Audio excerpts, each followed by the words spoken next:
রমানাথ মজুমদার স্ট্রিটের বাড়ির একটি ঘরের দেয়ালে একখানি সাদা কালোয় ধূসর ছবি দেখতে পেতাম। ছবিটি বেশ পুরনো, তাই ঝাপসা। আমার শৈশবের ঝকঝকে দৃষ্টিও সেই ছবিতে মিলিয়ে থাকা মানুষটির নাগাল পেত না। শুধু আভাস পেতাম ফরাসি লেসের মতো ফিনফিনে বয়সের ভারী নুবজ এক রমণীর। অনেক পরে জেনেছিলাম যে ওই ছবিটি আমার প্রপিতামহী হেমনলিনীর।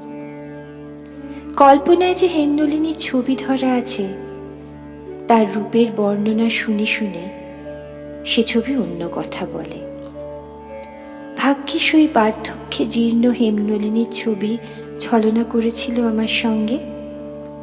পরিবারের সদস্যদের মুখে শুনেছিলাম যে তিনি সত্যিই সোনার পদ্মটি ছিলেন। তার গায়ের রং ছিল আলোর মতো উজ্জ্বল, মাখনের মতো মসৃণ গলে পড়া, সুঠাম সুন্দর গড়ন এবং আভিজাত্য মিশ্রিত ব্যক্তিত্বময়ী। হুগলি জেলার ইটাচুনা অঞ্চলের এক জমিদার ঘরের বালিকা মেয়ের পালকি কোনো এক ফাল্গুন বেলার রাঙা আলোয় এসে নেমেছিল হুগলিরই পান্ডুয়ার কাছে পিন্ডিরা গ্রামের চট্টোপাধ্যায়দের জমিদারিতে। নবাবী আমলের বিশাল জমিদারি নিয়ে জমজমে ঘরে বধূ হয়ে হেমনলিনী আসেন তার স্বামী জ্ঞানেন্দ্রনাথ চট্টোপাধ্যায়ের জীবনে। ঠাকুরদার মুখে শুনেছি আমাদের পূর্বপুরুষরা কান্নকুব্জ বা কনৌজ থেকে এসে বসত পেতেছিলেন হুগলি জেলার নদীর ধারে কাছে। সে সময় সে ঘর, সে বসতি বহু প্রাচীন, এবং প্রাচীন বলেই কালের নিয়মে হয়ে উঠেছিল বিপুল।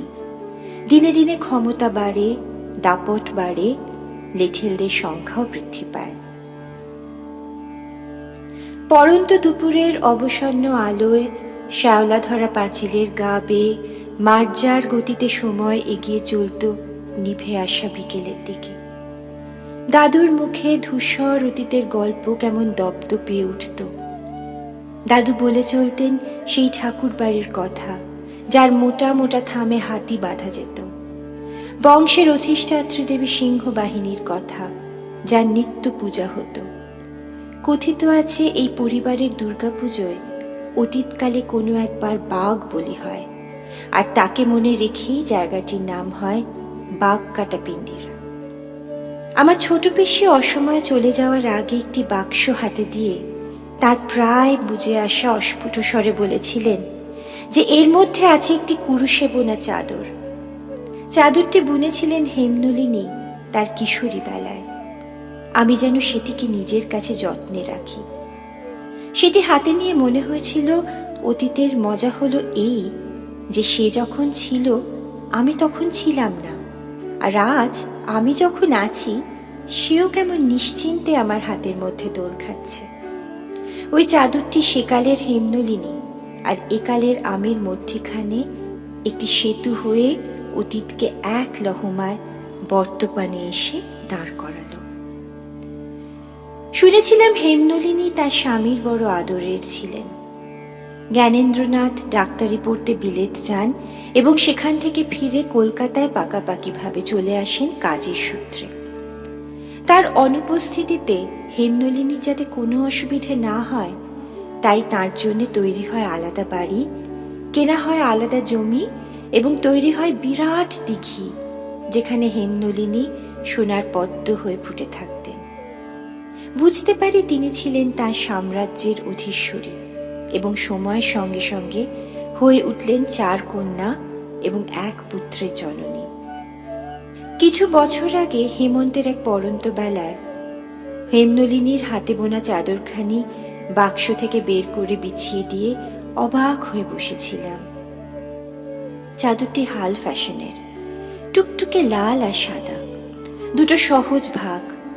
একদিকে যেন কিশোরী বধূর লজ্জারাঙা হৃদয়খানি, আর অন্যদিকে জীবনের সাদা পাতায় নতুন গল্পের প্রতীক্ষা। চাদরখানি আঙুলে ছুঁয়ে তলিয়ে যাচ্ছিলাম সময় স্রোতে। ততদিনে শুধু দাদু ঠাকুমা নন, আমার পিসিও অতীতের খাতায় নাম লিখিয়েছেন। উত্তর কলকাতার পাট পাকাপাকি ভাবে উঠে গেছে। সবটুকু মুছে গিয়েও আমার সামনে জল করে জ্বলছেন হেমনলিনী সাদায় লালে। আমার কাছে তিনি রবীন্দ্রযুগের উপন্যাসের নায়িকার মতো। নামেই তার স্বাক্ষর পাওয়া যায়।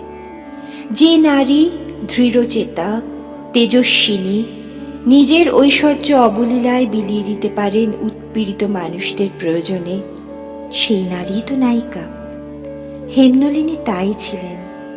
বিঘে বিঘে আমবাগান দিয়ে দিয়েছিলেন উদ্বাস্তুদের পুনর্বাসনে, আর ওই বিরাট ঠাকুরবাড়ি দিয়েছিলেন স্কুলকে। তারই যোগ্য ছেলে ছিলেন আমার দাদু, নিরাসক্ত, নির্লোভ। মনে আছে দাদুকে একবার প্রশ্ন করেছিলাম, তোমরা সব এমন ভাবে দিয়ে দিয়েছিলে কেন? দাদু অমায়িক হাসি হেসে বলেছিলেন, জমিদারি কারো হয় না কখনো, তার গায়ে পাপ লেগে থাকে, অভিশাপ জড়িয়ে থাকে। অমন সম্পদের প্রয়োজন নেই আমাদের, তাই মানুষের ধন মানুষকে ফিরিয়ে দিয়েছি। তখন না বুঝলেও এখন বুঝি ঠিক কি বলতে চেয়েছিলেন আমার দাদু। সমস্ত বৈভবের ভিত গাঁথা হয় দারিদ্র্যের ভাঙা পাঁজরে।